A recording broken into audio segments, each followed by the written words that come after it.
नारायणं निखिलपूर्णगुणैकदेहं निर्दोषमाप्यतमप्यखिलैः सुवाक्यैः अस्योद्भवादितमशेषविशेषतोऽपि वन्द्यं सदा प्रियतमं नमसन्नमामि। व्यासाय भवनाशाय श्रीशाय गुणराशये हृद्याय शुद्धविद्याय मध्वाय च नमो नमः। अभ्रमं भङ्गरहितम् अजडं विमलं सदा आनन्दतीर्थमतुलं भजे तापत्रयापहम्। पृथ्वीमण्डलमध्यस्थाः पूर्णबोधमतानुगाः वैष्णवाः विष्णुहृदयाः तान्नमस्ये गुरून् मम। तपस्वाध्यायशुश्रूषा कृष्णपूजारतं मुनिं विश्वेशम् इष्टदं वन्दे परिव्राट् चक्रवर्तिनम्। श्रीगुरुभ्यो नमः। हरिः ओम्। ಇನ್ನೊಮ್ಮೆ ಶ್ಲೋಕವನ್ನು ಓದೋಣ. ಗೌತಮಸ್ಯ ಋಷೇ ಶಾಪಾತ್. ಇನ್ನು ಕೆಳಗೆ ಹೋಗಬೇಕು ಶ್ರೀಕಾಂತ್ ಅವರೇ. ಜ್ಞಾನೇ ತ್ವಜ್ಞಾನತಾಂ ಗತೇ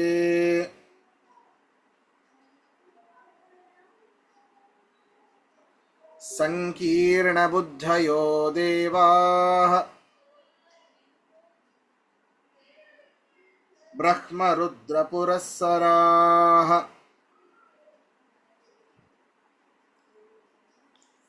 ಹಿಂದೆ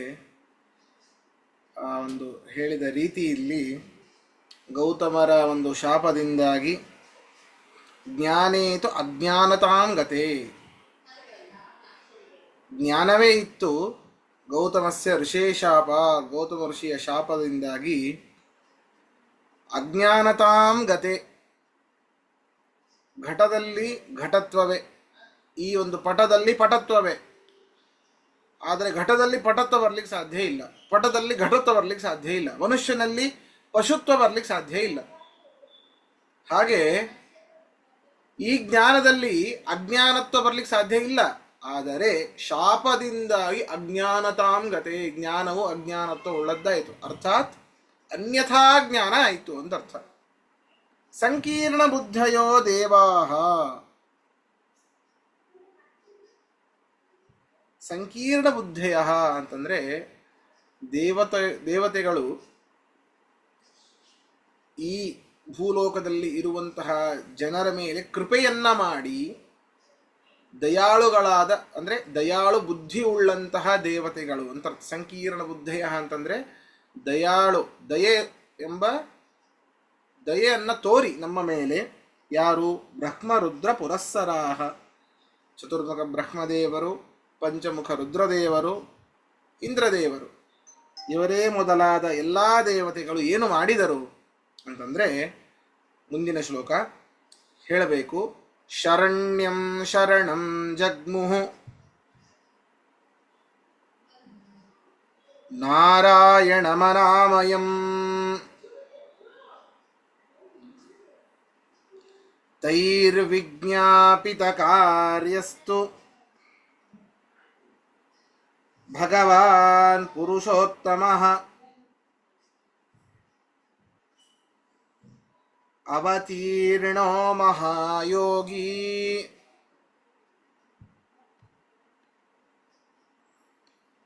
ಸತ್ಯವತ್ಯಾಂ ಪರಾಶರಾತ್ ಉತ್ಸನ್ನಾನ್ ಭಗವಾನ್ ವೇದಾನ್ ಉಜ್ಜಹಾರ ಹರಿಸ್ವಯಂ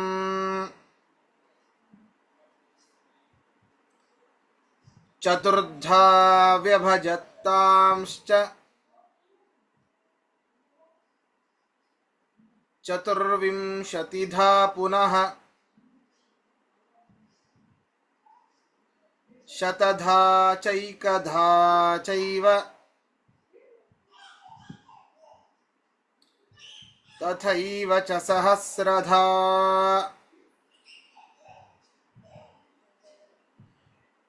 ಕೃಷ್ಣೋ ದ್ವಾದಶಧಾ ಚೈವ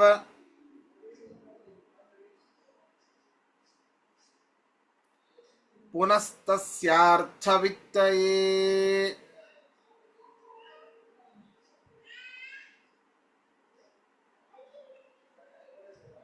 ಚಕಾರ ಬ್ರಹ್ಮಸೂತ್ರಾಣಿ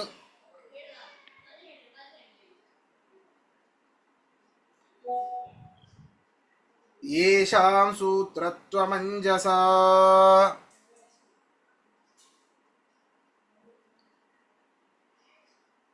ಹೀಗೆ ಇದು ಸ್ಕಾಂದ ಪುರಾಣದಲ್ಲಿ ಬಂದಂತಹ ವಾಕ್ಯಗಳು ಅಂತ ಆಚಾರ್ಯರಲ್ಲಿ ಕೋಟ್ ಮಾಡ್ತಾ ಇದ್ದಾರೆ. ಅದನ್ನು ಶರಣ್ಯಂ ಶರಣಂ ಜಗ್ಮು ಸಂಕೀರ್ಣ ಬುದ್ಧಯೋ ದೇವಾಹ ಬ್ರಹ್ಮರುದ್ರ ಪುರಸ್ಸರಾಹ. ಜೀವಿಗಳ ಮೇಲೆ, ಅವರು ಜೀವಿಗಳೇನೆ, ಬ್ರಹ್ಮಾದಿ ದೇವತೆ ಸಕಲ ಜೀವಿಗಳೇನೆ, ಅವರು ಕೂಡ ಜೀವೋತ್ತಮರಷ್ಟೇ. ಆದರೆ ಭೂಮಿಯಲ್ಲಿ ವಾಸ ಮಾಡುವಂತಹ ಸಜ್ಜನರ ಹಿತಕ್ಕಾಗಿ ಅವರ ಮೇಲೆ ದಯೆಯ ಬುದ್ಧಿಯಿಂದಾಗಿ ಶರಣ್ಯಂ ಶರಣಂ ಜಗ್ಮುಹು ಅನಾಮಯಂ ನಾರಾಯಣಂ. ಶರಣ್ಯಂ ಶರಣಂ ಜಗ್ಮು, ಎಲ್ಲರನ್ನ ಕಾಪಾಡುವಂತಹ, ಬೇಡಿದವರ ಇಷ್ಟಾರ್ಥಗಳನ್ನು ಪೂರಣೆ ಮಾಡುವಂತಹ ಆ ಅನಾಮಯಂ ಅನಾದಿಯಾದ ನಾರಾಯಣನ್ನ ಶರಣಂ ಜಗ್ಮುಹು, ಶರಣು ಹೊಂದಿದರು. ತೈರ್ವಿಜ್ಞಾಪಿತ ಕಾರ್ಯಸ್ತು, ಆ ದೇವತೆಗಳಿಂದ ಪ್ರಾರ್ಥಿಸಲ್ಪಟ್ಟಾಗ,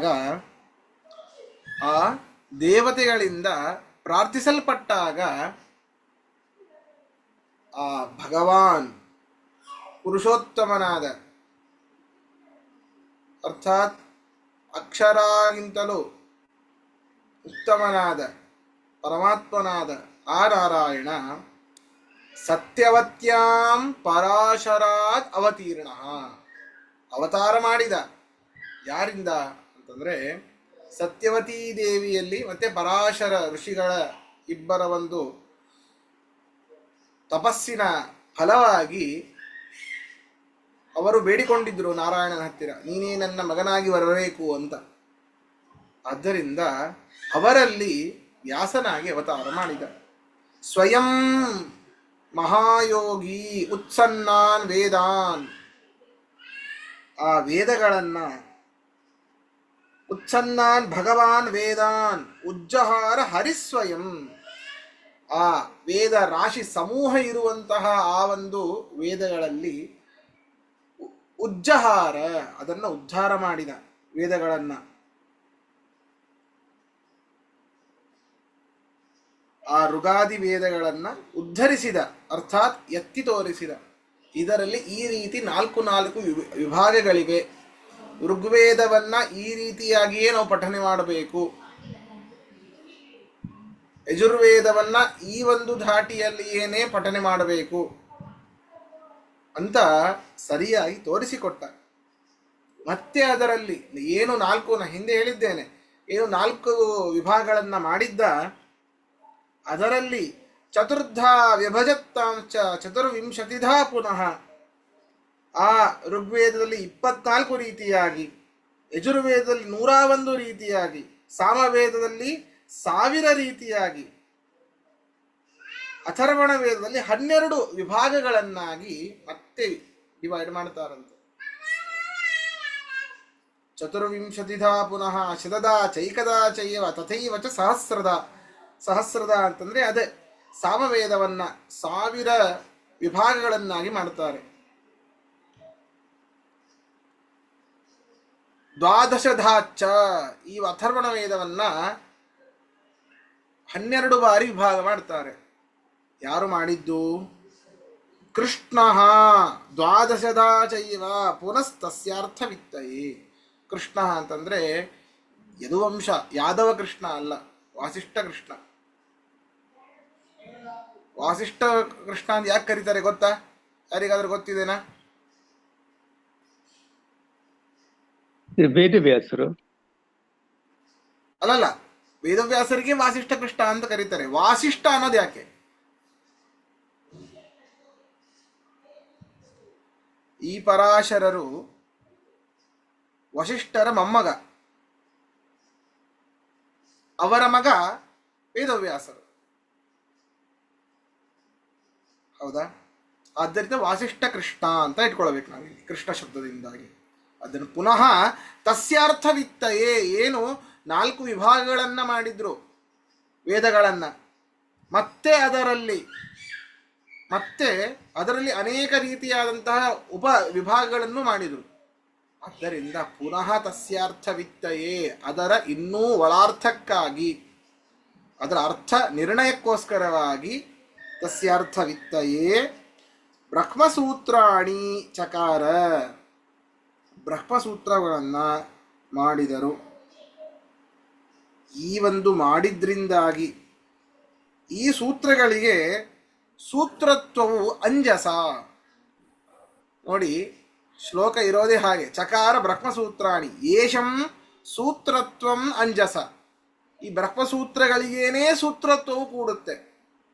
ಯಾಕೆ? ಅನೇಕ ಗುಣಲಕ್ಷಣಗಳು ಅದರಲ್ಲಿ ಇದೆ. ಸೂತ್ರಗಳಿಗೆ ಸೂತ್ರತ್ವವು ಯಾಕೆ ಕೂಡುತ್ತದೆ ಅಂತೆ ಅಂದರೆ ಮುಂದಿನ ಶ್ಲೋಕದಲ್ಲಿ ಹೇಳ್ತಾರೆ ಅದನ್ನ. ಇದರಲ್ಲಿ ಪ್ರಶ್ನೆ ಇದ್ರೆ ಕೇಳಿ. ಸೂತ್ರದ ಡೆಫಿನೇಷನ್ ಅನೇಕ ಬಾರಿ ಹೇಳಿದ್ದೇನೆ. ಈ ಒಂದು 3-4 ವರ್ಷ ಆಯಿತು ಪಾಠ ಮಾಡ್ತಾ. ಅದರಲ್ಲಿ ಸೂತ್ರದ ಲಕ್ಷಣವನ್ನು ಹೇಳಿದ್ದೇನೆ ನಾನು. ಅದರಲ್ಲೂ ಈ ಮಧ್ವ ವಿಜಯದಲ್ಲಿ ವಿಶೇಷವಾಗಿ ಹೇಳಿದ್ದೇನೆ.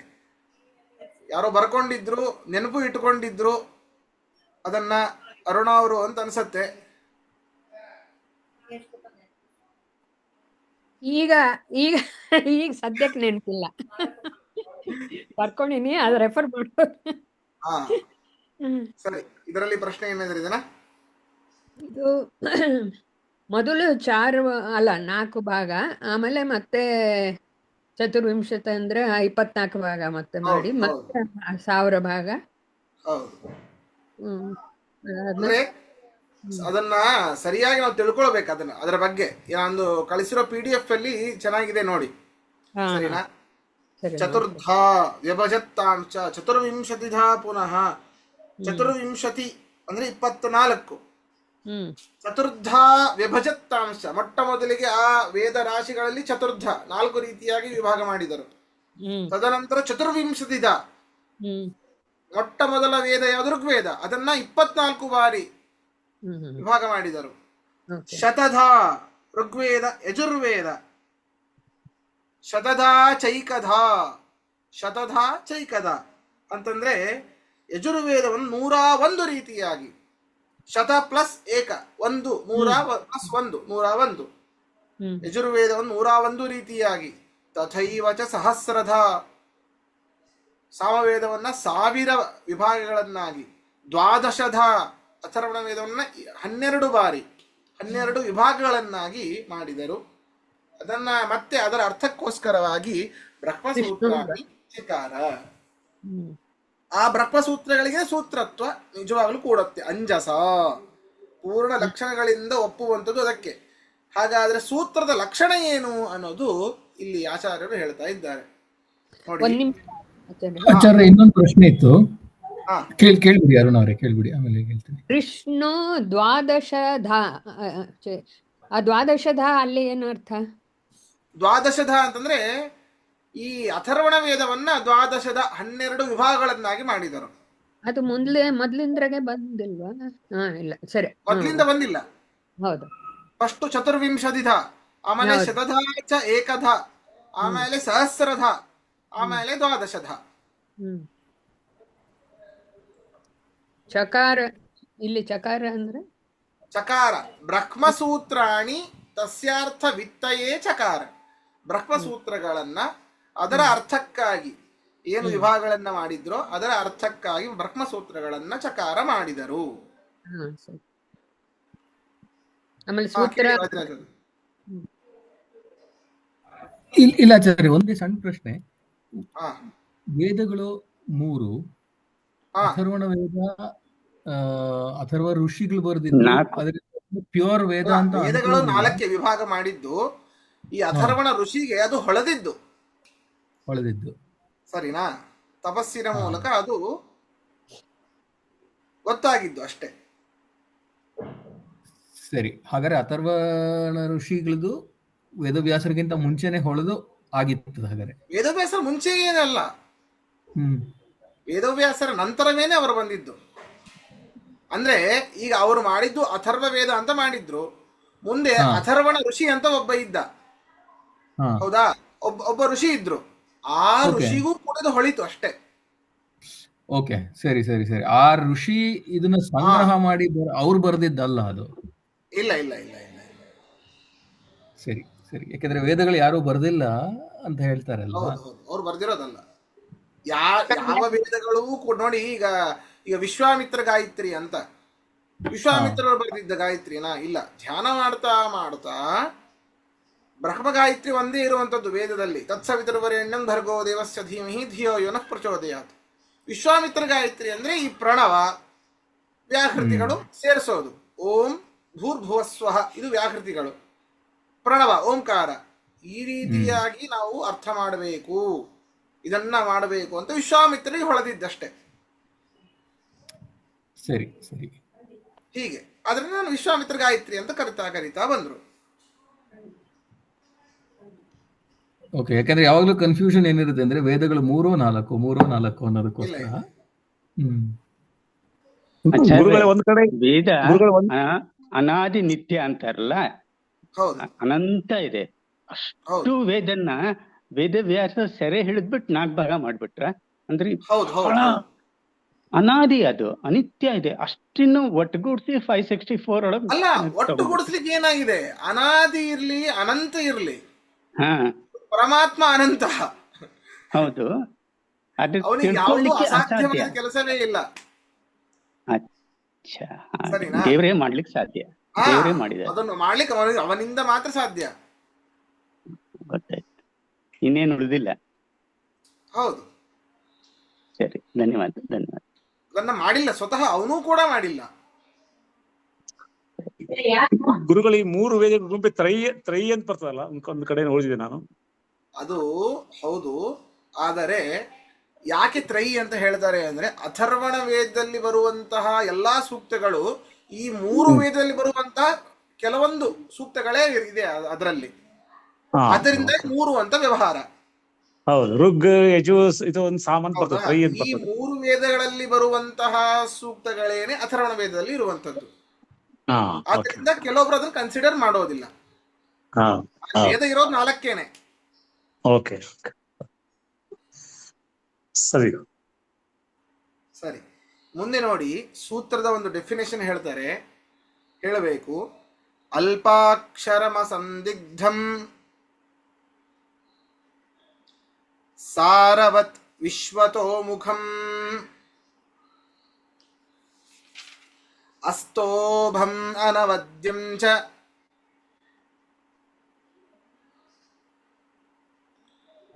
ಸೂತ್ರಂ ಸೂತ್ರವಿದೋ ವಿದುಃ.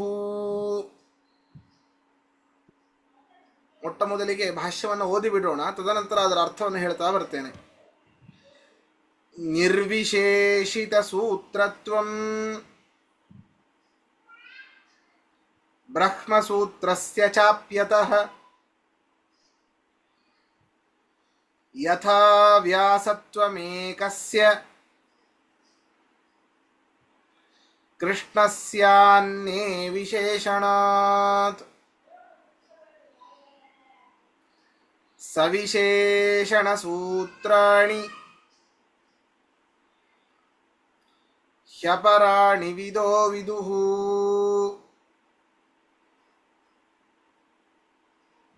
ಮುಖ್ಯಸ್ಯ ನಿರ್ವಿಶೇಷೇಣ ಶಬ್ದೋನ್ನೇಷಾಂ ವಿಶೇಷತಃ ಇತಿ ವೇದವಿದಃ ಪ್ರಾಹುಃ ಶಬ್ದತತ್ವಾರ್ಥವೇದಿನಃ. ಸೂತ್ರೇಷು ಯೇಷು ಸರ್ವೇಪಿ ನಿರ್ಣಯಾಃ ಸಮುದೀರಿತಾಃ ಶಬ್ದಜಾತಸ್ಯ ಸರ್ವಸ್ಯ ಯತ್ಪ್ರಮಾಣಶ್ಚ ನಿರ್ಣಯಃ. ಏವಂ ವಿಧಾನಿ ಸೂತ್ರಾಣಿ ಕೃತ್ವಾ ವ್ಯಾಸೋ ಮಹಾಶಯ ಮಹಾಯಶಾಃ ಬ್ರಹ್ಮರುದ್ರಾದಿದೇವೇಷು ಮನುಷ್ಯ ಪಿತೃಪಕ್ಷಿಷು ಜ್ಞಾನಂ ಸಂಸ್ಥಾಪ್ಯ ಭಗವಾನ್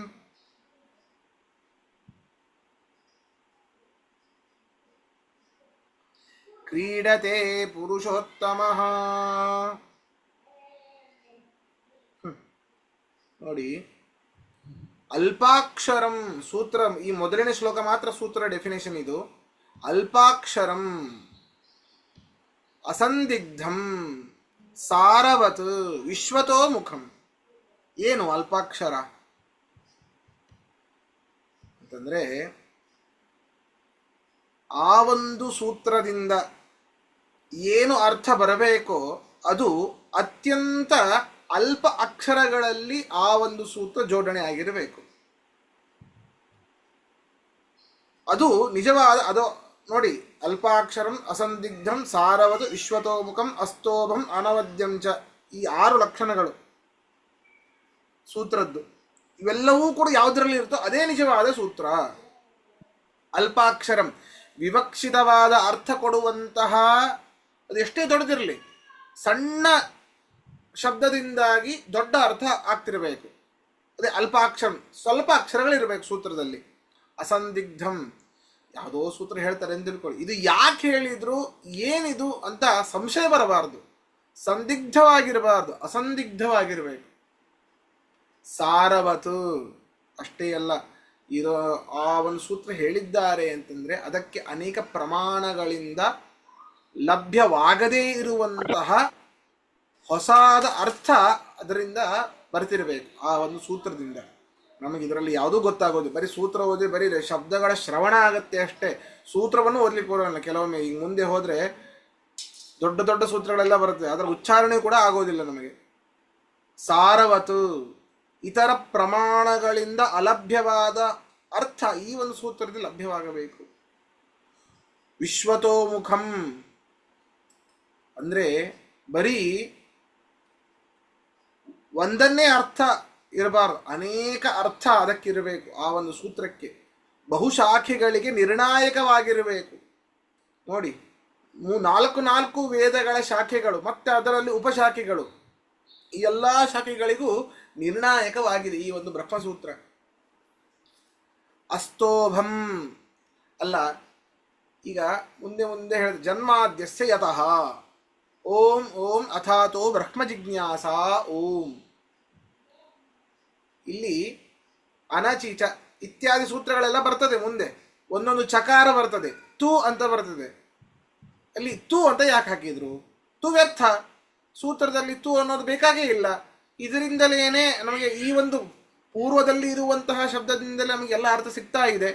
ತು ಅನ್ನೋದು ವ್ಯರ್ಥ, ಚ ಅನ್ನೋದು ವ್ಯರ್ಥ ಅಂತ ಆಗಬಾರದು. ಯಾವುದು ಈ ಒಂದು ಸೂತ್ರ ಏನಿದೆ, ಯಾರೋ ವೇದವ್ಯಾಸರು ಬರೆದಿರುವಂತಹ ಸೂತ್ರ ಏನಿದೆ, ಅದರಲ್ಲಿ ಒಂದೊಂದು ಅಕ್ಷರವೂ ಕೂಡ ವ್ಯರ್ಥ ಅಲ್ಲ. ಅಸ್ತೋಭಂ, ವ್ಯರ್ಥಾಕ್ಷರಗಳ ರಾಹಿತ್ಯ ಇರಬೇಕು ಅದರಲ್ಲಿ. ಅನವದ್ಯಂಚ, ಯಾವುದೇ ಶಬ್ದ ದೋಷಗಳು ಇರಬಾರದು. ಇಂತಹ 6 ಲಕ್ಷಣವುಳ್ಳಂಥದ್ದೇ ಯಾರು ಸೂತ್ರವನ್ನು ಬಲ್ಲವರಿದ್ದಾರೆ, ಸೂತ್ರವಿದ ಸೂತ್ರಂ ವಿದುಹು, ಸೂತ್ರಗಳಿಂದ ಅವರನ್ನ ತಿಳಿದಿದ್ದಾರೆ. ಅಲ್ಪಾಕ್ಷರಂ ಅಸಂದಿಗ್ಧಂ ಸಾರವತ್ ವಿಶ್ವತೋಮುಖಂ ಅಸ್ತೋಭಂ ಅನವದ್ಯಂ, ಈ 6 ಲಕ್ಷಣಗಳು ಯಾವುದರಲ್ಲಿ ಇರ್ತದೋ ಅದು ನಿಜವಾದ ಸೂತ್ರ. ಹಾಗಾದ್ರೆ ಈಗ ನಿಮ್ಮ ತಲೆಯಲ್ಲಿ ಸೂತ್ರ ಅಂದರೆ ಯಾವುದು? ನಾವು ಬೇಕಾದಷ್ಟು ಸೂತ್ರಗಳಿವೆಪ್ಪ. ಪಾತಂಜಲಿ ಯೋಗ ಸೂತ್ರ ಇದೆ, ಗೌತಮ ಸೂತ್ರ ಇದೆ, ವಾತ್ಸಾಯನ ಸೂತ್ರ ಇದೆ. ಯಾವ ಸೂತ್ರಗಳನ್ನು ಇಟ್ಕೊಳ್ತೀರಿ ನೀವು? ತಲೆ ಕೆಡಿಸ್ಕೊಳ್ಬೇಡಿ. ಆಚಾರ್ಯರು ಅಂದ್ರೆ ಯಾರು? ಪಕ್ಕದ ಮನೆ ಆಚಾರ ಅಲ್ಲ, ಮಧ್ವಾಚಾರ್ಯರೇ. ಆಚಾರ್ಯರು ಅಂದ್ರೆ ಮಧ್ವಾಚಾರ್ಯರೇ ನಮ್ಮ ತಲೆಗೆ ಬರೋದು, ಹೌದಾ? ಅವರೇ ಹೇಗೋ ಅದೇ ಇಲ್ಲಿ ವ್ಯಾಸರನ್ನೇ ದೃಷ್ಟಾಂತವನ್ನ ಕೊಡ್ತಾರೆ. ಸೂತ್ರಗಳು ಅಂತಂದರೆ ಬ್ರಹ್ಮ ಸೂತ್ರಗಳೇ. ನೋಡಿ, ಇದರಲ್ಲೇ ಇದೆ, ಸೂತ್ರಗಳು ಅಂತಂದರೆ ಬ್ರಹ್ಮ ಸೂತ್ರಗಳೇ. ಒಂದು ನಿಮಿಷ. ನಿರ್ವಿಶೇಷಿತ ಸೂತ್ರತ್ವಂ ಬ್ರಹ್ಮಸೂತ್ರಸ್ಯ ಚಾಪ್ಯತಃ. ನಿರ್ವಿಶೇಷಿತ ಸೂತ್ರತ್ವಂ, ಯಾವುದೇ ವಿಶೇಷಣ ಇಲ್ಲ. ಈಗ ನೋಡಿ, ನಾವು ಪಾತಂಜಲಿ ಸೂತ್ರ ಅಂತ ಹೇಳ್ತೇವೆ. ಪತಂಜಲಿ ಸೂತ್ರಗಳು. ಹಾಗಾದ್ರೆ ಆ ಸೂತ್ರಗಳಿಗೆ ವಿಶೇಷಣ ಯಾವುದು ಗೊತ್ತಾ? ಪತಂಜಲಿ. ಗೌತಮನ ಸೂತ್ರ, ಕಪಿಲ ಸೂತ್ರ, ಸಾಂಖ್ಯ ಸೂತ್ರ, ಮೀಮಾಂಸಾ, ಅನೇಕ ನಾವೆಲ್ಲ ಹೇಳ್ತಾ ಬರ್ತೇವೆ. ಅಲ್ಲಿ ಎಲ್ಲೇ ಸೂತ್ರ ಬರಲಿ, ಅದಕ್ಕೆ ವಿಶೇಷಣ ಇತ್ತು ಅಂತ ಆದರೆ ಅದು ಬೇರೆಯೇ. ಈ ಒಂದು ಬ್ರಹ್ಮಸೂತ್ರಗಳಿಗೆ ನಿರ್ವಿಶೇಷಿತ ಸೂತ್ರತ್ವಂ. ಇದಕ್ಕೆ ಬರೀ ಸೂತ್ರ ಅಂತಷ್ಟೇ ಕರಿಬೇಕೆ ಹೊರತು ಬ್ರಹ್ಮಸೂತ್ರಗಳನ್ನು ಕರೆಯೋ ಅವಶ್ಯಕತೆ ಇಲ್ಲ. ಸೂತ್ರಗಳು ಅಂದ್ರೆ ಬ್ರಹ್ಮಸೂತ್ರಗಳೇನೆ, ಅದರಲ್ಲಿ ಮಾತೇ ಇಲ್ಲ. ನಿರ್ವಿಶೇಷಿತ ಸೂತ್ರತ್ವಂ ಬ್ರಹ್ಮಸೂತ್ರಸ್ಯ ಚಾಪ್ಯತಃ. ನಿರ್ವಿಶೇಷಿತವಾದ, ಯಾವುದೇ ರೀತಿಯಾದಂತಹ ವಿಶೇಷಣ ಇಲ್ಲದೆ ಬರೀ ಸೂತ್ರ ಅಂತಂದ್ರೆ ಸೂತ್ರ ಶಬ್ದ ವಾಚ್ಯತ್ವ ಬ್ರಹ್ಮಸೂತ್ರಗಳಲ್ಲಿಯೇ ಬರ್ತದೆ. ಹೇಗೆ ಅಂತಂದ್ರೆ ಮುಂದೆ ಅವರೇ ಕೊಡ್ತಾರೆ. ಯಥಾ ವ್ಯಾಸತ್ವಮೇಕಸ್ಯ ಕೃಷ್ಣಸ್ಯಾನ್ನೇ ವಿಶೇಷಣಾತ್. ವ್ಯಾಸರು ಅಂದ್ರೆ ಯಾರಪ್ಪ? ವ್ಯಾಸರಾಜರಲ್ಲ. ವ್ಯಾಸರು ಅಂದ್ರೆ ಕೃಷ್ಣನೇನೆ, ಕೃಷ್ಣದ್ವೈಪಾಯನೇ, ಅರ್ಥಾತ್ ವಾಸಿಷ್ಠ ಕೃಷ್ಣನೇನೆ. ಇನ್ ಬೇರೆ ಯಾರಲ್ಲೂ ಬರ್ಲಿಕ್ಕೆ ಸಾಧ್ಯವೇ ಇಲ್ಲ ವ್ಯಾಸತ್ವ. ಅವರೊಬ್ಬರೇನೆ ವಿಭಾಗ ಮಾಡಿದ್ದು. ಹೌದಾ? ವ್ಯಾಸತ್ವಂ ಏಕಸ್ಯ ಕೃಷ್ಣಸ್ಯ ಅನ್ಯೇ ವಿಶೇಷಣಾತ್.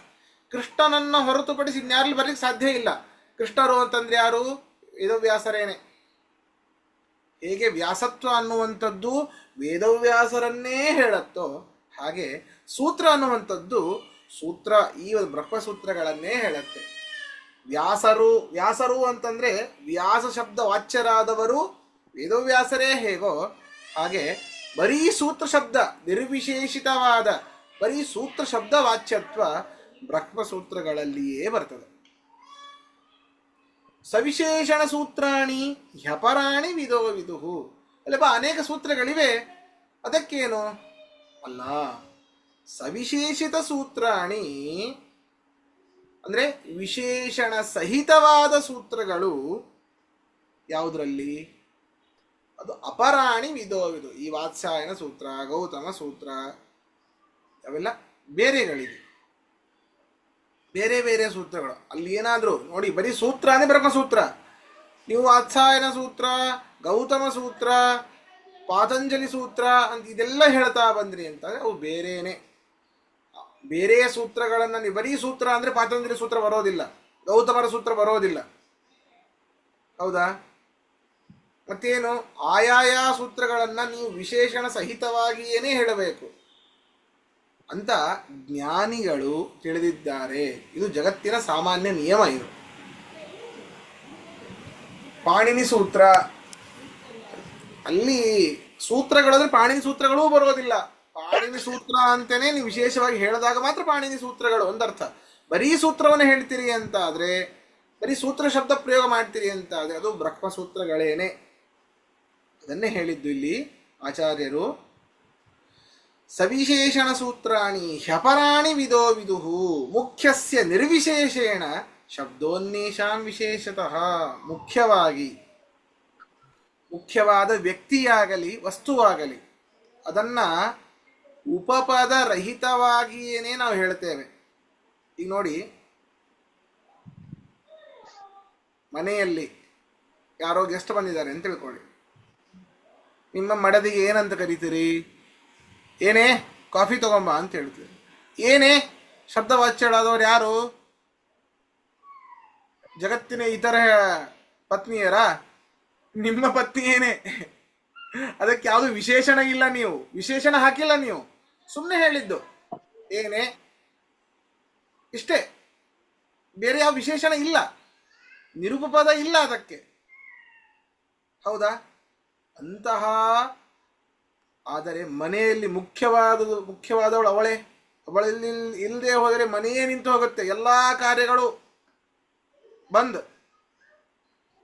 ಹಾಗೆ ಮುಖ್ಯವಾದವುಗಳಿಗೆ ಮುಖ್ಯವಾದ ವ್ಯಕ್ತಿಯಾಗಲಿ ಮುಖ್ಯವಾದ ವಸ್ತುವಾಗಲಿ ಅದು ನಿರುಪಪದವಾಗಿಯೇನೇ ಅದಕ್ಕೆ ವಾಚ್ಯತ್ವ ಎಂದು ಕೊಡುತ್ತೆ. ಅದಕ್ಕೆ ವಿಶೇಷವಾಗಿ ಇಂತಹ ಪೀಠದವರು ಇಂಥವರು ಅನ್ನೋ ಹೇಳೋದು ಬೇಕಾಗಿಲ್ಲ. ಇಂತಹ ಋಷಿಗಳು ಮಾಡಿರುವಂತಹ ಸೂತ್ರಗಳು ಅಂತ ಹೇಳೋದು ಬೇಕಾಗಿಲ್ಲ. ಅನ್ಯೇಷಾಂ ಸವಿಶೇಷತಃ, ಯಾವುದು ಮುಖ್ಯವಾದ ವಸ್ತು ಆಗಿರ್ತದೆ ಅದಕ್ಕೆ ನಿರುಪಪದವಾಗಿಯೇನೇ ಶಬ್ದದ ವಾಚ್ಯತ್ವ ಕೂಡೋದು. ಅನ್ಯೇಷಾಂ, ಇನ್ನುಳಿದವರಿಗೆ ಬೇರೆ ರೀತಿ ಹೆಸರನ್ನಿಟ್ಟೇ ಕರಿಬೇಕು. ಪಾತಂಜಲಿ ಸೂತ್ರ, ಪಾಣಿನಿ ಸೂತ್ರ, ಗೌತಮ ಸೂತ್ರ ಅಂತಲೇ ಕರಿಬೇಕು. ಅದನ್ನೇ ಹೇಳಿದ್ದಿಲ್ಲಿ. ಮುಖ್ಯಸ್ಯ ನಿರ್ವಿಶೇಷೇಣ, ಮುಖ್ಯಸ್ಯ ನಿರ್ವಿಶೇಷೇಣ ಶಬ್ದ ಅನ್ಯೇಷಾಂ ವಿಶೇಷತಃ, ಅನ್ಯೇಷಾಂ ವಿಶೇಷತಃ ಅರ್ಥಾತ್ ವಿಶೇಷಣ ಸಹಿತವಾಗಿ ಹೇಳಬೇಕು ಅಂತ. ಇತಿ ವೇದವಿದ ಪ್ರಾಹು, ವೇದವನ್ನ ತಿಳಿದವರು ಹೇಳ್ತಾರೆ. ಅಷ್ಟೇ ಅಲ್ಲ, ಶಬ್ದ ತತ್ವಾರ್ಥ ವೇದಿನಃ, ಶಬ್ದಗಳನ್ನ ಅರ್ಥಾತ್ ವ್ಯಾಕರಣವನ್ನ ಸರಿಯಾಗಿ ತಿಳಿದವರು ಕೂಡ ಹೇಳ್ತಾರೆ. ಸೂತ್ರೇಶು ಯೇಷು ಸರ್ವೇಪಿ ನಿರ್ಣಯಾ ಸಮುದೀರಿತಾ, ಈ ಒಂದು ಸೂತ್ರಗಳಲ್ಲಿ, ಯಾವ ಒಂದು ಬ್ರಹ್ಮಸೂತ್ರಗಳಲ್ಲಿ ಏನೇ ಎಲ್ಲ ಸೂತ್ರಗಳ ದೃಢೀಕರಣ ಆಗತ್ತೆ. ಅರ್ಥಾತ್ ವೇದವನ್ನ ತಿಳಿದರೆ ಪರಮಾತ್ಮ ಲಭ್ಯ, ಪರಮಾತ್ಮನನ್ನ ತಿಳಿದರೆ ಸಕಲವೂ ಲಭ್ಯ, ಎಲ್ಲದರ ಜ್ಞಾನವೂ ಕೂಡ ಬಂದುಬಿಡ್ತದೆ. ಆದ್ದರಿಂದಾಗಿ ಈ ಒಂದು ಸರ್ವೇ ನಿರ್ಣಯಾ ಸೂತ್ರೇಷು ಯೇಷು ಸರ್ವೇಪಿ, ಸೂತ್ರೇಷು ಯೇಷು ಸರ್ವೇಪಿ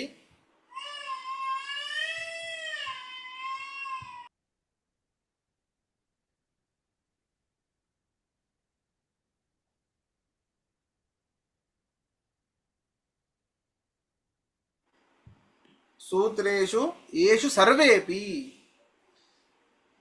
ಎಲ್ಲ ಸೂತ್ರಗಳಿಂದಲೂ, ಈ ಒಂದು ಬ್ರಹ್ಮಸೂತ್ರಗಳಿಂದ ಸರ್ವೇ ನಿರ್ಣಯಾ ಸಮುದೀರಿತಾ, ಎಲ್ಲ ನಿರ್ಣಯಗಳು ಆಗಿ ಹೋಗುತ್ತೆ. ಮುಖ್ಯವಾಗಿ ಇರುವಂಥದ್ದೇ ವೇದ, ಅದರ ನಿರ್ಣಯವೇ ಆಗ್ತಾ ಇದೆ, ಇನ್ನೇನು ಬೇಕು. ಆದ್ದರಿಂದಾಗಿ ಶಬ್ದಜಾತಸ್ಯ ಸರ್ವಸ್ಯ ಯತ್ ಪ್ರಮಾಣಶ್ಚ ನಿರ್ಣಯ, ಈ ಒಂದು ಶಬ್ದಜಾತವಾಗಿರುವಂತಹ ಅರ್ಥಾತ್ ಶಬ್ದ ರಾಶಿ, ವೇದ ಅಂದರೆ ಏನು? ಶಬ್ದಗಳ ರಾಶಿ. ಅಂತಹ ನಿರ್ಣಯಕ್ಕೋಸ್ಕರವಾಗಿ ಯತ್ ಪ್ರಮಾಣ, ಯಾವ ಈ ಬ್ರಹ್ಮಸೂತ್ರ ಪ್ರಮಾಣ ಏನಿದೆ ಅದನ್ನ ಹೇಳಲ್ಪಟ್ಟಿದೆ. ಯಾರಿಂದ? ವ್ಯಾಸಃ ಮಹಾಯಶಃ ವ್ಯಾಸಃ, ವ್ಯಾಸರು ಈ ಒಂದು ಬ್ರಹ್ಮಸೂತ್ರಗಳನ್ನು ಮಾಡಿರುವಂಥದ್ದು.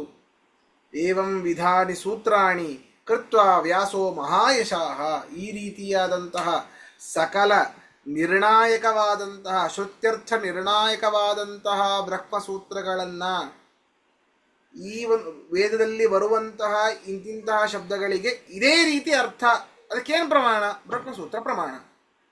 ಶಬ್ದಜಾತಸ್ಯ ಸರ್ವಸ್ಯ ಯತ್ ಪ್ರಮಾಣಶ್ಚ ನಿರ್ಣಯ, ಬ್ರಹ್ಮಸೂತ್ರ ಪ್ರಮಾಣ, ಅದೇ ನಿರ್ಣಯ, ಅದೇ ಅಂತಿಮ, ಅದಕ್ಕಿಂತ ಮಿಗಿಲಾದದ್ದು ಇನ್ಯಾವುದೂ ಇಲ್ಲ ಅಂತ. ಇಂತಹ ಏವಂ ವಿಧಾನಿ ಸೂತ್ರಾಣಿ, ಇಂತಹ ಸೂತ್ರಗಳನ್ನು ವ್ಯಾಸಃ ಮಹಾಯಶಃ ವ್ಯಾಸಃ ಕೃತ್ವ, ಮಹಾಜ್ಞಾನಿಗಳಾದ ಈ ಒಂದು ವ್ಯಾಸರು ಮಾಡಿ, ಆಯ್ತಪ್ಪ, ಇದರ ಜ್ಞಾನ ಯಾರ್ಯಾರಲ್ಲಿ ಇಡ್ತಾನೆ ಪರಮಾತ್ಮ ಅಂತಂದರೆ ಅದನ್ನೇ ಹೇಳ್ತಾ ಇದ್ದಾರೆ. ಬ್ರಹ್ಮರುದ್ರಾದಿ ದೇವೇಶು ಮನುಷ್ಯ ಪಿತೃಪಕ್ಷಿಷು, ಅವರವರ ಯೋಗ್ಯತೆಗೆ ಅನುಸಾರವಾಗಿ ಎಲ್ಲ ಜೀವಿಗಳಲ್ಲೂ ಇಡ್ತಾನೆ. ಬ್ರಹ್ಮ ರುದ್ರ ಆದಿಶಬ್ದದಿಂದಾಗಿ ಯಾರು? ಇಂದ್ರ ಮೊದಲಾದ ದೇವತೆಗಳು.